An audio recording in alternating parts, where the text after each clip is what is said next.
Aren't you drinking? I never drink. Why? What's up, my vault dwellers? You know, before horror needed jump scares every 5 minutes, there was the granddaddy of the macabre. We're talking Universal's classic horror monsters. So I'm Dan, and today I'm going to be ranking all 30 monster movies that basically invented horror cinema as we know it today. We're talking from 1931 to 1956. Universal Studios created something magical with practical effects, atmospheric fog, and actors who could make you believe in monsters. Sure, some of these are just pure cheese. You know, by the time Abbott and Costello started meeting everyone, things got pretty silly. But even the worst Universal monster movie has more style than half of the horror movies coming out today. And the best ones, I mean, they're not just great horror movies, they're great movies, period.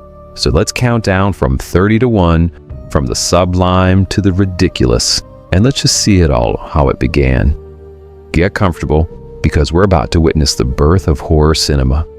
Oh, and if you make it to the end, I have a big surprise for you. Good luck.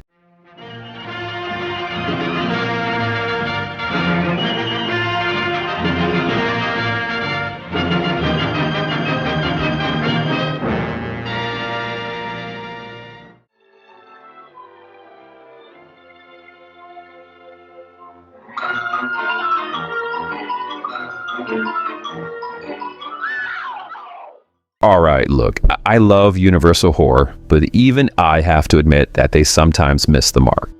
The Invisible Woman, it's what happens when someone says, hey, what if we took our invisible person formula and made it a romantic comedy? It's like they were trying to make The Devil Wears Prada, but with invisibility rays. Virginia Bruce plays a model who becomes invisible just to get revenge on her boss. And that's it. I mean, that's the plot. No murder, no madness, just slapstick comedy with floating clothes. The effects are pretty good for 1941. I mean, I'll give them that. But when your horror studio makes a movie where the scariest thing is your fashion choices, something's gone wrong. I mean, there was Universal basically admitting that they ran out of scary things to do with invisibility and just decided to have fun with it. Which, you know, fair enough, but this is like ordering a horror movie and getting a screwball comedy instead. You say the howling of a dog means death. Well, in that case, House of London must be a death store at this minute. That's no dog. Sounds like a child here. Come on.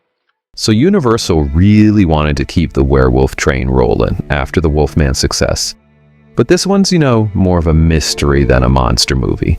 June Lockhart, she thinks she might be turning into a werewolf and killing people in London Park. Spoiler alert, she's not. Yeah, that's right. They made a werewolf movie without an actual werewolf. It's like ordering a pizza and getting an empty box with a note that says, gotcha. The movie does have some decent atmosphere, you know, lots of foggy London streets, creepy parks. But when your werewolf movie's biggest twist is that there isn't a werewolf, you might want to reconsider your life choices. I mean, this is basically what happens when you try to make a psychological thriller, but your studio demands you put wolf in the title. We couldn't find him, sir. He's gone, sir. He disappeared. Are you crazy? We saw him, and then we didn't. He dissolved in the air. You are crazy. So World War II was in full swing when this movie was made, and Universal decided to turn their Invisible Man franchise into a spy thriller. Our invisible hero, he fights Nazis, which sounds awesome on paper, but in practice, it's just a lot of scenes with Nazis getting punched by nothing while looking confused. They basically turn the horror of invisibility into a superpower, which kind of misses the point of the original. Now, the effects are still impressive. I mean, you try to make someone look invisible in 1942, right? But the horror elements, they're just gone. It's like they had this great horror concept and said, what if, you know, we made it Captain America, but you can't see him? Not a terrible movie, but definitely not what made Universal Monsters great.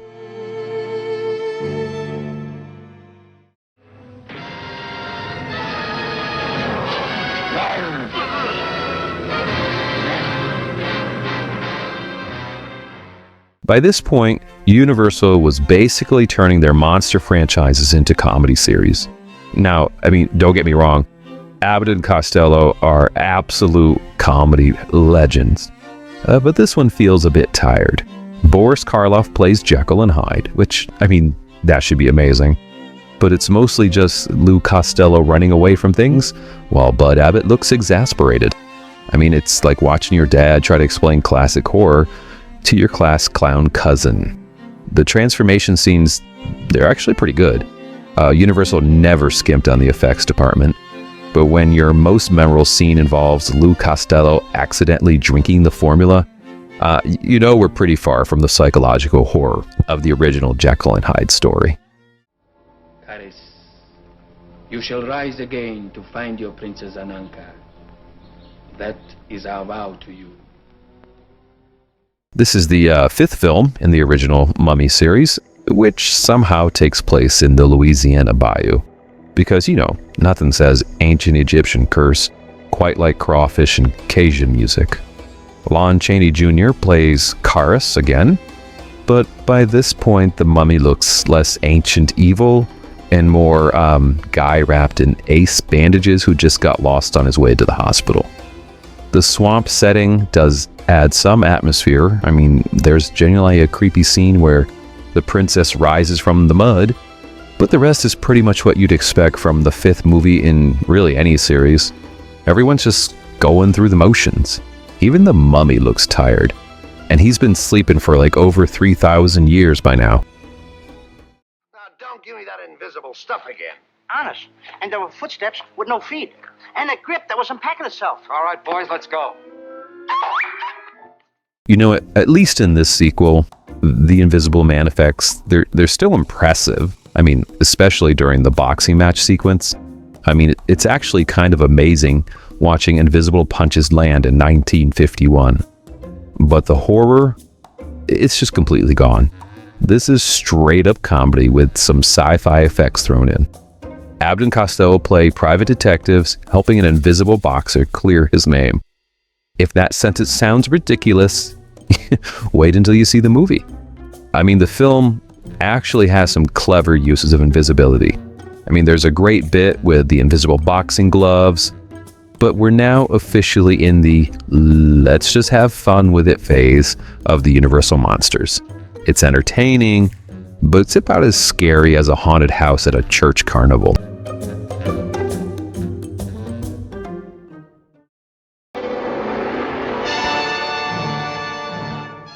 I mean, at this point, Universal was just throwing invisible in front of random plot devices and just hoping something stuck. So this time, our Invisible Man is John Hall, and he plays a guy seeking revenge on the people who cheated him out of his fortune. It's like they took the Count of Monte Cristo and said, what if he was invisible? The funny thing is, the revenge plot, it might have worked better if he just stayed visible. At least people would have known who was terrorizing him. John Carradine plays the mad scientist, of course, and he's a guy who makes our guy invisible, and he's having way more fun than just anyone else in this movie. The effects are still solid. I mean, Universal never lost their touch there. But when your Invisible Man movie feels like it could have worked just as well with a visible protagonist, something's missing besides the main character. The world believes it has destroyed Karis. But through the sacred message brought to us by the most holy spirit of Amun-Ra, we know that he still lives. The fourth Mummy movie takes a bold approach of doing exactly what the other ones did. Lon Chaney Jr., he's back as Karis, still shambling around looking for his lost love, but this time there's some business about reincarnation and a modern girl who might be an ancient princess. So stop me if you heard this one before. Oh, wait, you have. Like in every other Mummy movie, right? What saves this from being completely forgettable, it's the ending, which is surprisingly dark for a fourth sequel. You know, without spoiling it, and I don't know if you can spoil a 79-year-old movie, But let's just say it doesn't end with a happy couple riding off into the sunset. Also, watching Lon Chaney Jr. try to be menacing while wrapped in bandages, it's just its own kind of entertainment, Who shall defile the temples of the ancient gods? A cruel and violent death shall be his fate, and never shall his soul find rest. This Mummy movie is where Universal decided to reboot the franchise, replacing Boris Karloff's poetic Imhotep with Karis, who's basically a shambling, bandaged hitman. Tom Tyler plays our new mummy, and while, he's got the physical presence, he's missing the tragic, romantic quality that made Karloff's version just so compelling. It's like they took one look at the original subtle horror and said, nah, let's just have him strangle some people. The film does introduce the Tana leaves concept, this weird brew that keeps the mummy alive, and some decent tomb exploration scenes. There's a nice pulp adventure feel to it all, like Indiana Jones's creepier cousin. But when your mummy feels more like a professional wrestler in bandages than an ancient curse, maybe something got lost in translation.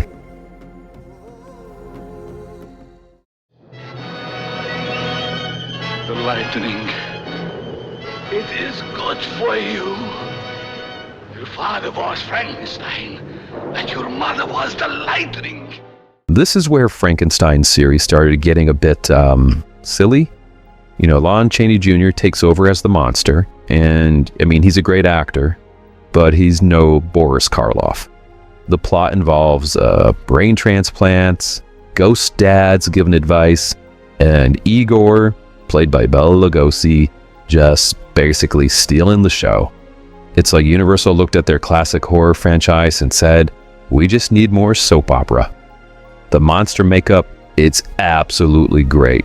And there are some decent atmospheric shots of the monster, stomping around the village. But when your climax involves a brain surgery gone wrong because they used the wrong blood type, it's pretty far from Mary Shelley's original version. Though watching Bela Lugosi ham it up as Igor, it's worth the price of admission alone. Ours will be a different life, without material needs. A life that will last through eternity. Lon Chaney Jr. as Dracula sounds, like a great idea, but it's more like watching your uncle try to be sophisticated at a fancy restaurant.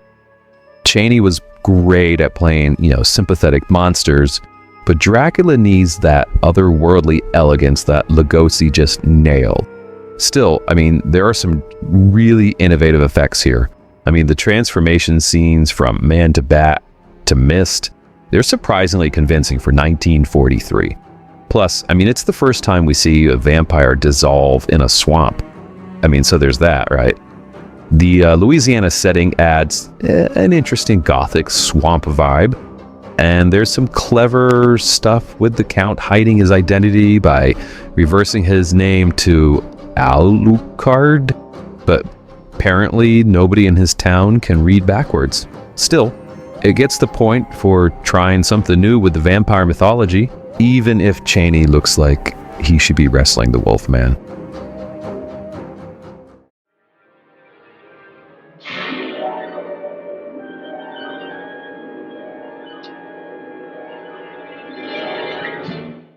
There it is, Doctor. This is the final creature film that takes a wild swing. They catch the Gill Man, perform surgery, and turn him more human. It's like they looked at the perfect monster design and said, if we could only make it less interesting. Yet there's something fascinating about watching our favorite aquatic terror dealing with an identity crisis. He's basically the world's scariest fish out of water story. The film tries to be more cerebral than its predecessors, dealing with themes of nature versus science. But let's be honest, we're here to see the creature wreck stuff. And putting him in surgical bandages feels like putting Superman in a business suit. Still, I mean, there are points for trying something different, even if that something different was basically monster plastic surgery. And you know what's as rare as finding a prehistoric fishman these days? Finding good practical effects and real atmosphere in horror. If you're enjoying this trip through classic monster history, go smash that like button like a Gill man smashing research equipment. On this, the first day of public exhibit of the world-famous Gill Man, we suggest that you enjoy all the sights the Oceanarium has to offer. Once you've seen the Gill Man, please move on. So this is the first creature sequel, which moves our favorite Gill Man to Marine Park in Florida, which is basically like taking Dracula and putting him in a shopping mall. Yet, somehow, it kind of works. The creature dealing with captivity has this weird, King Kong vibe going on. Plus, we get to see him crash a seafood restaurant, which it's pretty meta when you think about it. John plays our hero with all the charisma of a wet cardboard box, but the creature, it steals every scene anyways. The underwater photography, it's actually better than the original. And there's something genuinely unsettling about seeing the creature in a civilized setting. Plus, this was shot in 3D, which means lots of stuff is flying at the camera.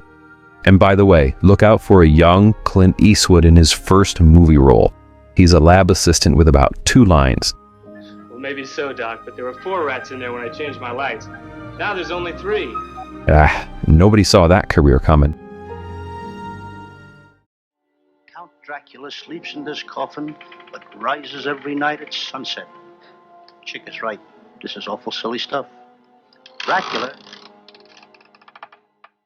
Here's where Universal officially admitted that their monsters, they weren't scary anymore, and just decided to have fun with it. But you know what? It totally works. Seeing Bela Lugosi play Dracula, just one more time, Lon Chaney Jr. as the Wolfman, and Glenn Strange as Frankenstein's monster alongside Abbott and Costello. It's like watching your favorite horror icons crash a comedy club. The monsters play it completely straight while Abbott and Costello just do their thing. And somehow this weird combination, it just clicks. The real miracle is that they managed to maintain the classic Universal atmosphere while just adding in so much slapstick. The castle sets, the lighting, the monster makeup, it's all classic Universal horror quality. Plus, you haven't lived until you've seen Bela Lugosi's Dracula try to deal with Lou Costello's antics. It's like watching your sophisticated European uncle try to handle your hyperactive cousin at Thanksgiving. In this vial, I have the fluid from 9 tanner leaves. 9 tanner leaves, Dr. Petrie. That wouldn't mean anything to you, but what? The third Mummy movie brings Karis to America, which it's basically like taking your ancient Egyptian curse on a road trip. Lon Chaney Jr., he takes over as Karis, and while he's still just shambling around in bandages, he does bring this weird sadness to the role. There's something oddly poetic about watching this ancient being stumbling through modern America, even if he's mostly just, strangling people. The film absolutely nails that Universal horror atmosphere. Lots of fog, tons of shadows, and creepy graveyards. Plus watching small town Americans try to deal with a mummy is weirdly entertaining. Nobody ever expects a mummy in Massachusetts.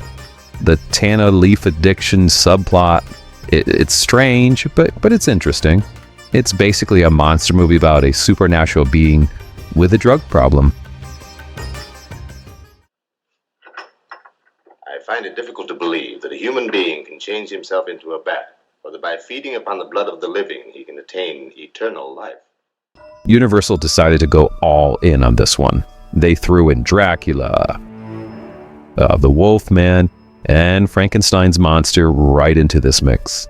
It's like they were making a superhero team-up movie way before it was cool. John Carradine returns as Dracula, looking more like, your friend's dad who does community theater than the Lord of the Vampires, but, he commits to it. The plot involves a doctor trying to cure all these monsters, which is basically like opening a rehab clinic for supernatural beings. The weird thing is, it actually takes itself seriously. While House of Frankenstein was more of a monster rally, this one tries to be like legitimate horror film. There's some genuine pathos with Lon Chaney Jr.'s Wolfman, who's seeking a cure, and the science versus supernatural elements, they're actually really interesting. Plus, watching Dracula try to be a legitimate medical patient, it's just unintentionally hilarious. Could Frankenstein have made me like other men? He gave life to a body that he made from parts of other bodies that had died. Yes, Daniel, he could have made you like other men. This is Universal's first monster mashup, and it's exactly as bonkers as you would hope. Boris Karloff returns to the franchise, but this time as a mad scientist instead of a monster. It's like he got promoted, I guess. The plot involves Karloff's character going on a revenge spree with Dracula and the Wolfman and the Frankenstein's monster as his weapons of choice. It's basically a road trip movie with monsters. The film doesn't exactly worry about logic. Each monster gets his own mini story, like a horror anthology where all the segments just happen to connect. But there's just something wonderfully excessive about it all.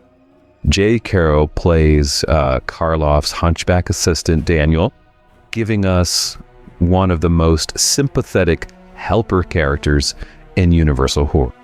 When your mad scientist assistant is more likable than your heroes, you know you're doing something right. Who doesn't like your painting very much? No. Oh, he doesn't like it either. He says that whoever... Quiet. Sherry, Mario? Thank you. I never drink wine. Well, here's something unique. A vampire movie that's more psychological thriller than horror.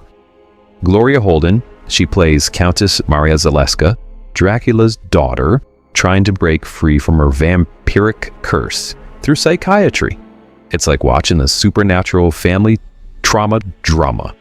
Holden brings this incredible melancholy to the role. She's not just a monster. She's someone trapped by her inheritance. Plus, there's some pretty bold subtext for 1936 that probably flew right past the censors. The film maintains this gorgeous Universal Gothic atmosphere while doing something completely different with it. Instead of Dracula's seductive menace, we get this mournful meditation on addiction and destiny. This is what happens when Universal let their monsters have actual character development. He's supposed to have been destroyed. No, he cannot be destroyed. He cannot die. Your father made him live for always. Basil Rathbone plays Wolf von Frankenstein, who's returning to his father's castle, which is never a good career move in these movies. But the real star, it's Bela Lugosi as Igor, creating one of horror's greatest supporting characters. With a broken neck that it didn't kill him and a weird friendship with the monster, Igor is like Igor template cranked up to 11. Plus, we get Boris Karloff's final turn as the monster, giving us just one last chance to see the master at work. The film, it has this weird fairy tale quality. The sets are expressionist and overly theatrical, like German expressionism meets Universal's art department, and they just decided to go wild. The relationship between Igor and the monster, it's strangely touching, proving that even neck-broken shepherds and reanimated corpses can form meaningful friendships. It's probably the last truly great Frankenstein movie of the Universal era.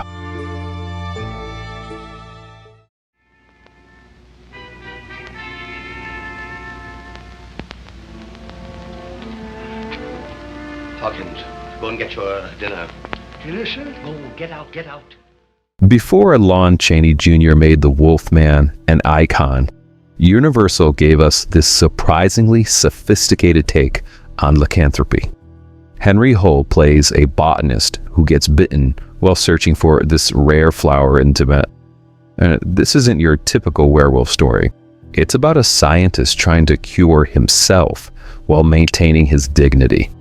The transformation scenes are, they're less dramatic than the Wolfman's, but there's just something disturbing about watching the proper English gentleman just slowly lose his humanity.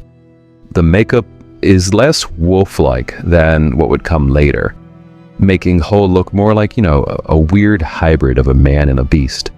But that's part of what makes it effective. He's not fully a wolf or fully a man, just stuck in this horrible in-between state. There's this great scene in a garden where he's fighting his transformation while rare flowers bloom all around him. It's like watching Jekyll and Hyde, just with more facial hair. The miracle of life begins. In infinite variety, living things appear and change and reach the land. The last great Universal monster arrived just as the classic era was coming to an end, and what an entrance it made. The Gill-man's design is just absolutely perfect. It looks completely alien, yet somehow believable. The underwater photography is just stunning, especially this beautiful, creepy, swinging sequence where the creature stalks Julia Adams. It's like a ballet meeting horror, and it obviously inspired a certain shark movie 20 years later. The film works on multiple levels. It's an environmental warning, and a Beauty and the Beast story, and a monster movie just all in one. Plus, the creature, it's just weirdly sympathetic. He's not evil. He's just defending his home from these annoying scientists who won't leave him alone. The scene where he builds a dam to trap the boat, it's so clever. And this isn't just some mindless monster. He's got skills. Universal saved one of their best designs for the last. Sing, Christine. Sing.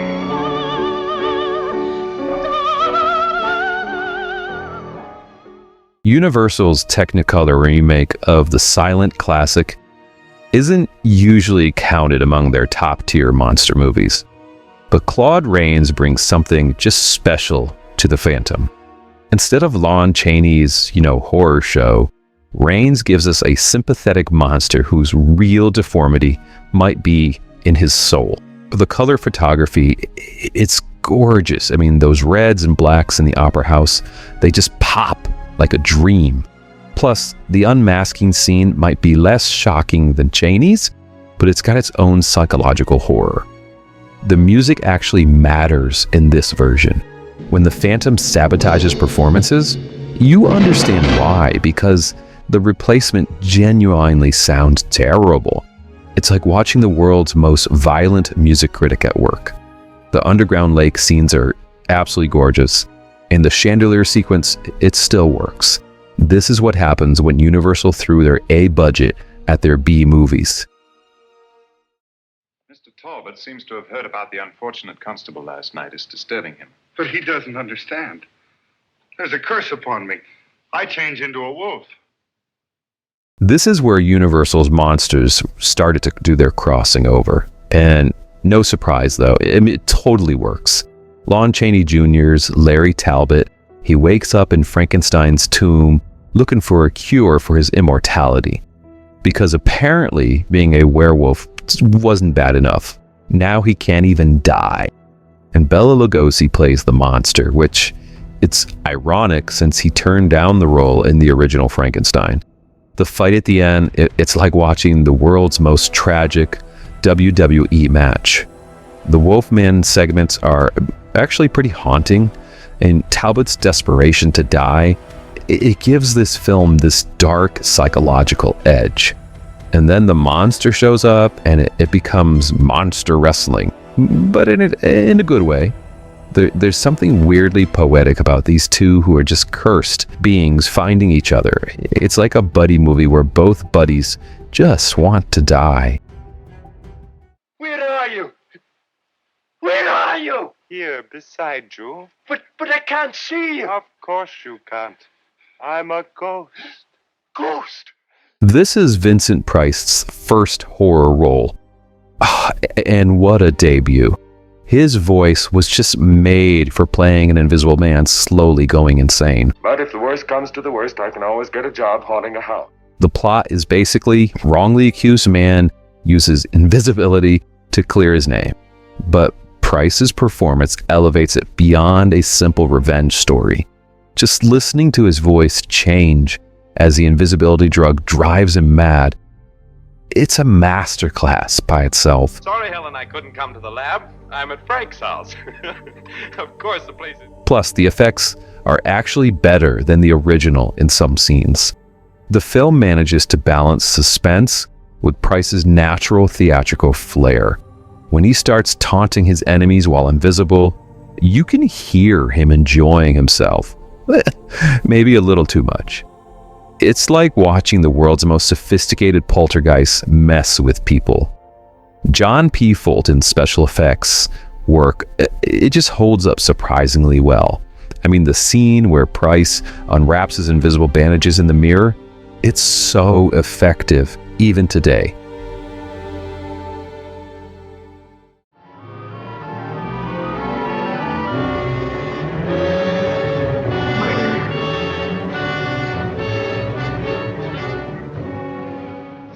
So this is it, the template for like every werewolf movie that ever followed. Lon Chaney Jr.'s Larry Talbot, he isn't just a guy who turns into a wolf. He's a tragic figure he never even asked for this curse.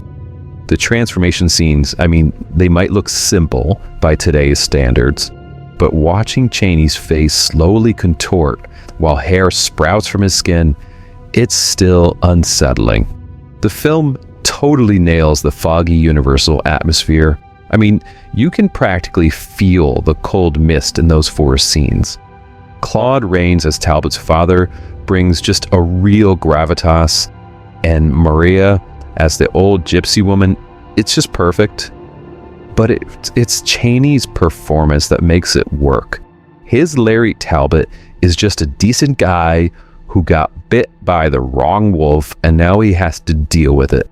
The scene where he realizes what he's become, it's truly heartbreaking. Come along now, come quietly. Unless you want me to put the handcuffs on. Stop where you are. You don't know what you're doing. I know what I'm doing, all right. Come on. Get all of him. Lock him up. Claude Rains makes his film debut by not being seen at all, and somehow gives one of the most memorable performances in horror history. His voice work as Dr. Griffin, it's just incredible. I mean, you can hear his sanity unraveling with each scene. When he starts laughing maniacally, I'll show you who I am and what I am.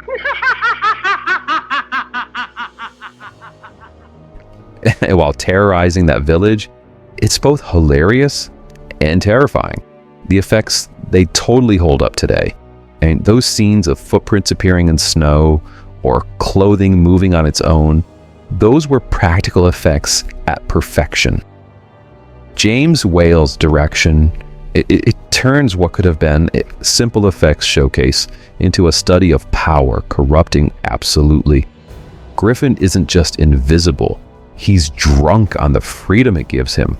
I mean, that scene where he prances around naked, invisibly, singing, "Here we go gathering nuts in May." Here we go gathering nuts in May, nuts in May, nuts in May. Here we go gathering nuts in May on a cold and frosty morning.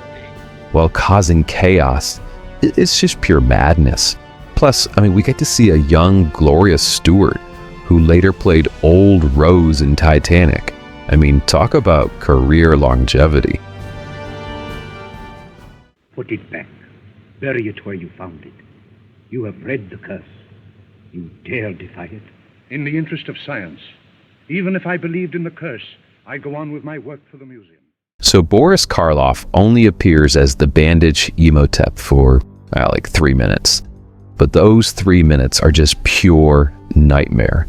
The rest of the time, he's Ardith Bey, and somehow it's even creepier. Karloff's performance, it's hypnotic. I mean, his eyes, the stillness, and the way he moves like someone who has all of eternity to accomplish his goals. Karl Freund's atmospheric direction makes every frame look like a haunted painting. The love story between Imhotep and Helen, it gives like real emotional weight. This isn't just a monster movie. It's a romance that's lasted for thousands of years.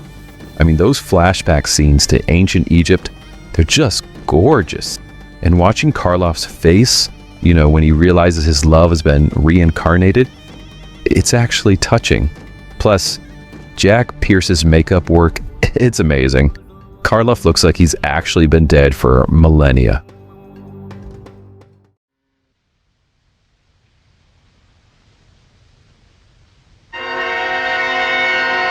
She's alive!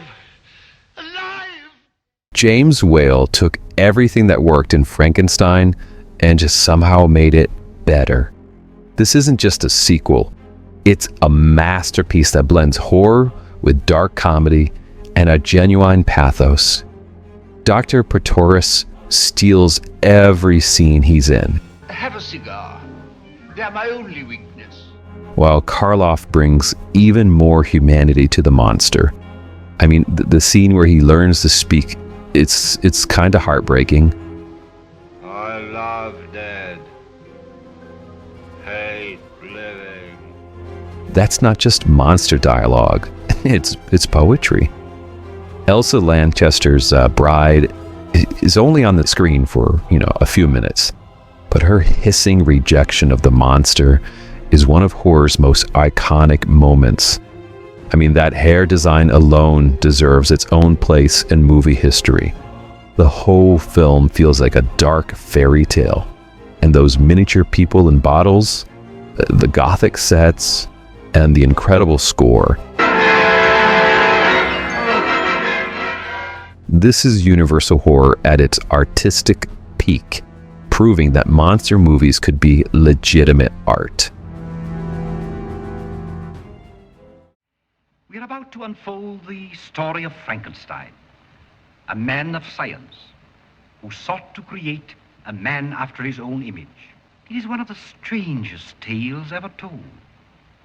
It deals with the two great mysteries of creation, life and death. So if any of you feel that you do not care to subject your nerves to such a strain, now is your chance to, we've warned you. This is where Gothic horror found its voice. Literally. Boris Karloff, he turns a monster into a tragic figure just with his eyes and body language. That flat head, the electrodes, and the too small jacket. Jack Pierce's makeup design, it's just perfect. The scene where the monster meets little Maria by the lake, I mean, this still has power. It's both sweet and horrifying, knowing what's about to happen. James Whale's direction, it's revolutionary. I mean, those tilted angles, massive sets, and that lightning-filled laboratory. Colin Clive as Henry Frankenstein, he just brings this real manic energy to the role. Now I know what it feels like to be God. But it's Karloff's who makes it immortal. His monster isn't just scary, he's confused and angry and ultimately tragic. This isn't just where Universal horror began. It's where movie monsters became more than just things to go bump in the night.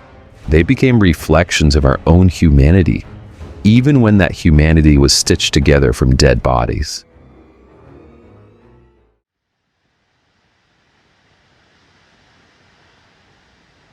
I am Dracula. Well, here we are. This is where it all began. The movie that launched Universal horror and changed cinema forever. Bela Lugosi's accent and mannerisms, it didn't just define Dracula. It defined vampire mythology for generations. Every deliberate gesture, every hypnotic stare, every "I don't drink wine." It's all perfect.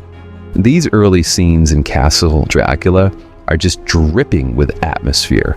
The cobwebs, the armadillos, armadillos, the massive staircase. It's like a nightmare captured on film. Todd Browning's direction might feel like stagey by today's standards, but those compositions, they're just incredible. Dwight Reinfeld's stealing scenes where his unhinged performances, Edward von Sloan's Van Helsing brings just gravitas to lines about vampires. It just all works, really. But it's Lugosi who makes it immortal. He's not just playing a vampire. He's playing a centuries-old nobleman who sees humans as beneath him. Every time he's on screen, you can't look away. He's not just the king of vampires. He's the king of movie monsters. Without Lugosi's Dracula, we might not even have Universal horror as we know it. This isn't just where it all began. It's where it began with style. So in the very beginning, I promised there was going to be a surprise, and here it is. If you leave a comment about, your favorite classic monster or scene or really whatever, you're going to be entered into a drawing to win this set of all 30 Universal monster movies on DVD. I hope you win. Good luck. And just remember, the next time someone tells you horror isn't real cinema, remind them that some of these films are in the Library of Congress. Even if one of those films involves a guy in bandages chasing Abbott and Costello. Oh, keep it weird, folks.